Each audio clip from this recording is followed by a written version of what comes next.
Hi, I'm Aeon. In this video, new hardest!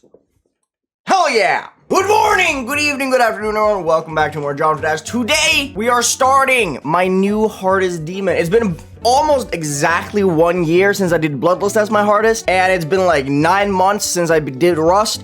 So it's about damn time we do another one. Now, for those of you who do not know, I've said for the longest time that Sarah Never Clear is going to be my next hardest demon, because it's a level that I think is fun, I think it's cool, I like it, I think it's funny. However, for those of you who do not know, I've been hinting towards the fact that Sarah Never Clear may not be my next hardest demon, and the level that I've chosen instead is none other than Hard Machine by Komp.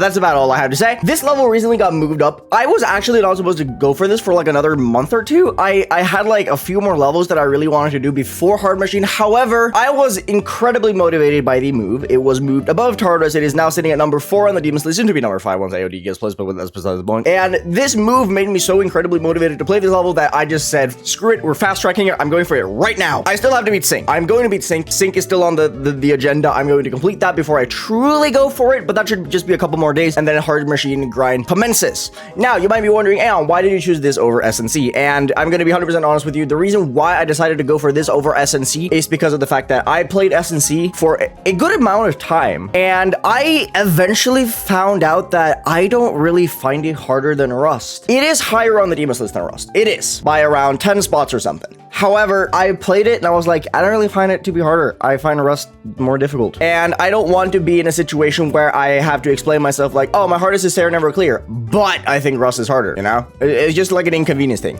I wanted my next hardest to truly feel like a hardest. And Hard Machine is just that. Oh boy. It is my ultimate hardest in a sense. Out of the current rated and released levels, this is the hardest that I'll go. And it's kind of cool to think that I'm like, not reaching a peak, I would say, but I'm definitely reaching what like my potential really is. So I'm going to be going through Hard Machine with you guys today, describe it a little bit, talk a little bit about it, because I've played this a lot. I have 7,500 on this and 11,000 on this. So I've been playing this for around a month and a half, which is a decent amount of time. I have been playing this for a reasonable amount of time, so I'm very excited to go for it. Anyway, without any more diddle-daddling, subscribe to the channel if you haven't already, wish me good luck, and let's start Hard Machine and hop into practice mode real fast.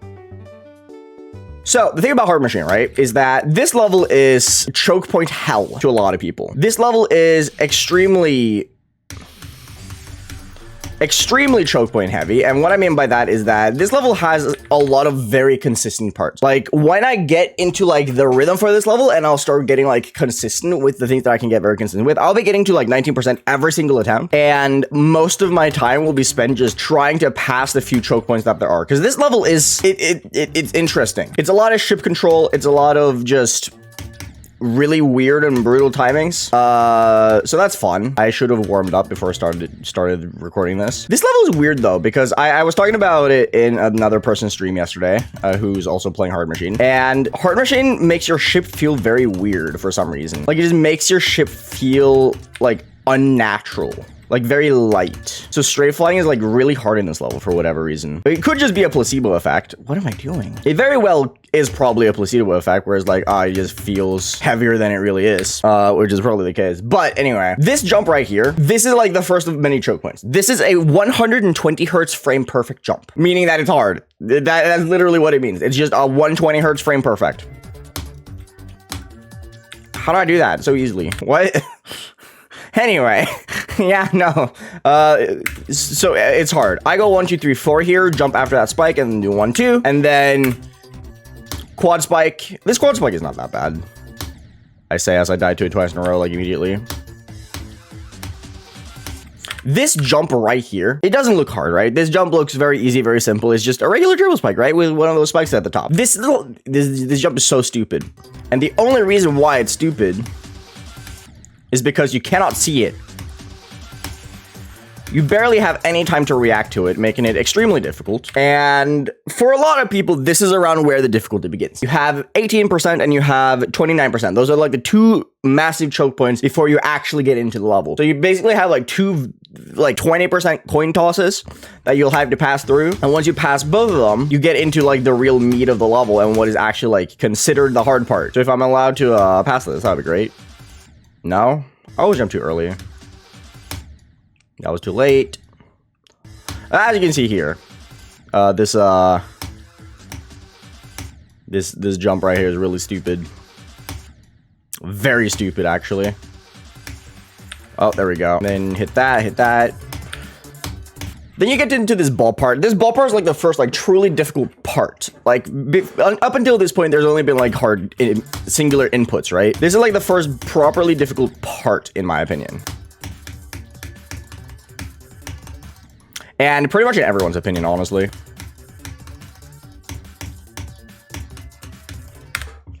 That mirror portal gets surprisingly consistent. I know it doesn't look like it. I know you looked at that and you're like, what the hell was that? How do you do that? How do you do that first attempt, Aeon? It gets surprisingly consistent. It's very hard. Don't get me wrong. I'm 100% going to die here like a bajillion times, but it is doable. But yeah, no, that ball part is one of those parts that it gets consistent with time, but it's just a very hard part. That is just an overall difficult section of the level. And then we get to easy here, which is not that easy.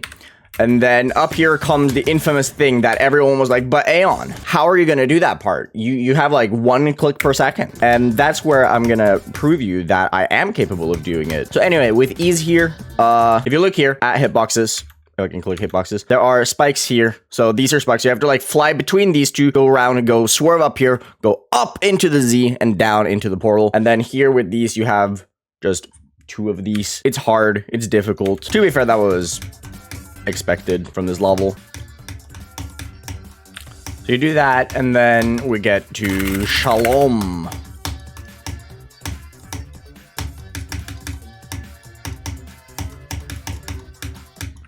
That was actually a really sick run. Anyway, so the thing about Shalom there is that you have to click really fast. I think it's like nearly 20 CPS or something you have to reach to actually get past that UFO spam. While it is only for like a split second, it's still really, really hard. What I do is that with that way, I naturally hold my mouse. So I naturally hold my mouse like this, right? And I click like this.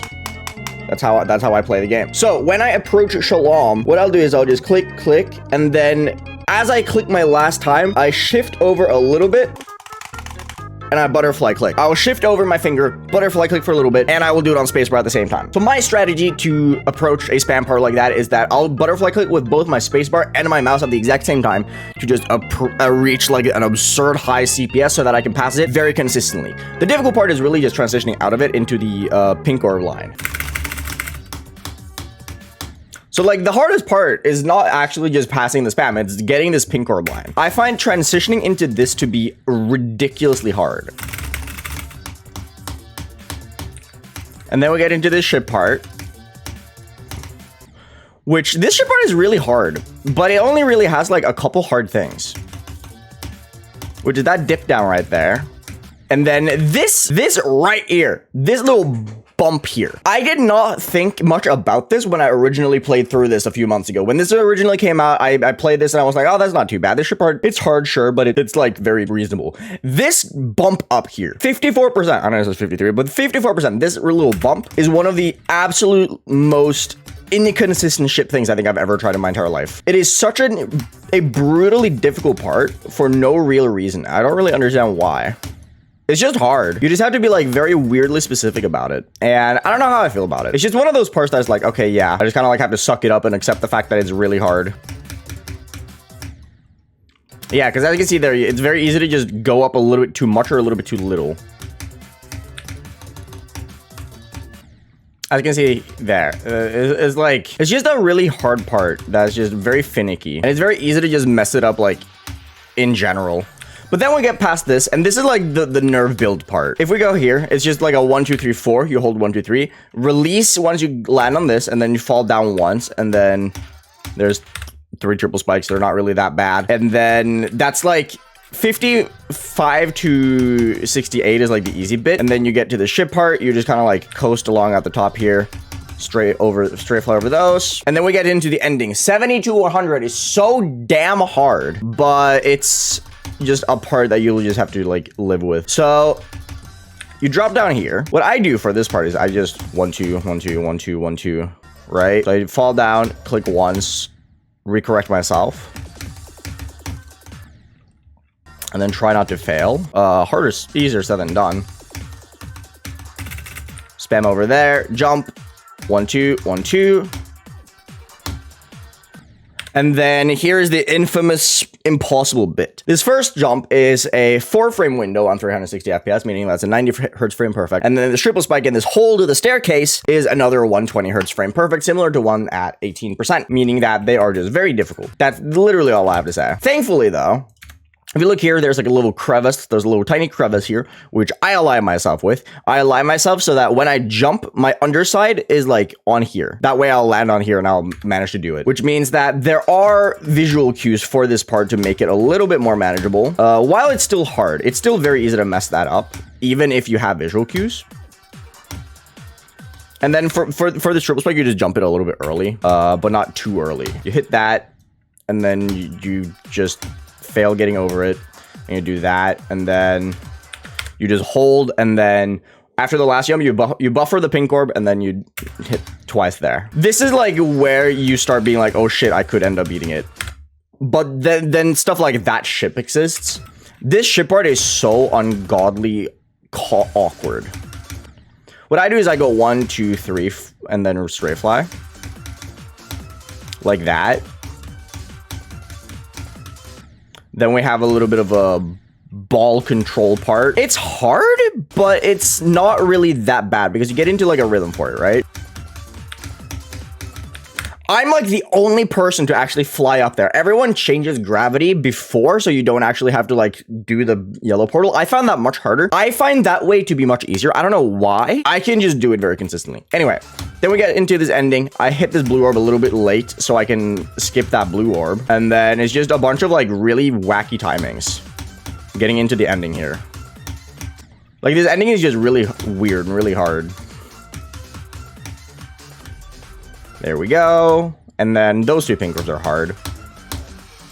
And there we go. That's Hard Machine. I have 69 to 100 on this, and I have a few other really solid runs. I'm going to try and get a couple more runs today before this video drops. So hopefully I can have some cool runs for you guys to watch. But this level is going to take me a long time. I've already played this for like a month. I've played this very actively for like a month, where I've played it for like an hour or something a day. So I have a lot of time invested into this level, and I still feel like there's a long time left. This level, I'm expecting to take me at least 2 months. This is going to be like a project for the entire summer. But I'm very excited for it. It's going to be my first top 5 ever. The reason why I got so motivated by the move was because the closest I ever got to beating a top 5 after the inception of the Demons list was Subsonic, which was placed number 7 when I beat it. I beat it right after it came out. I was 3rd victor, and it was number 7 at the time. That was the closest I ever got to beating a top 5. So the fact that I could have a chance, I never thought I was going to be able to beat a top 5 anywhere. I thought I was going to be able to beat a top 10 at some point, but I never actually thought that a top 5 would be feasible. So the move of this is motivated me a ton to just like grind this level out sufficiently. So I'm very excited for it. I'm very excited to try and see if I can get some of those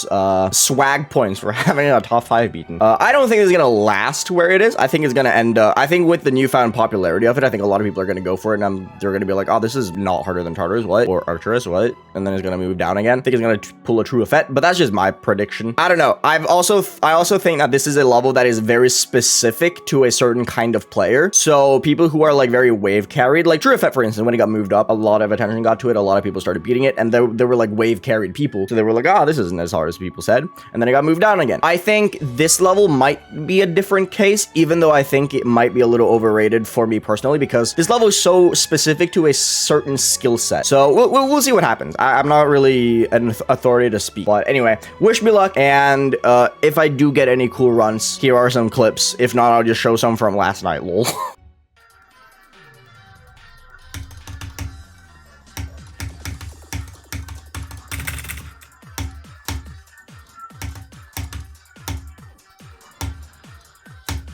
That was too late. No, it wasn't.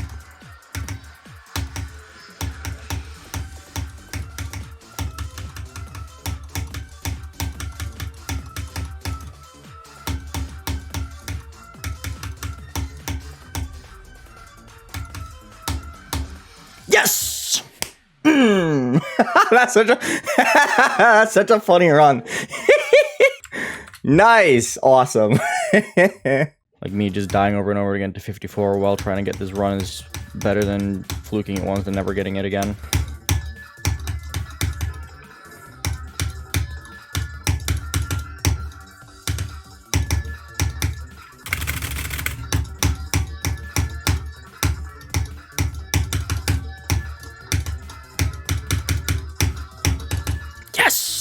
There we go.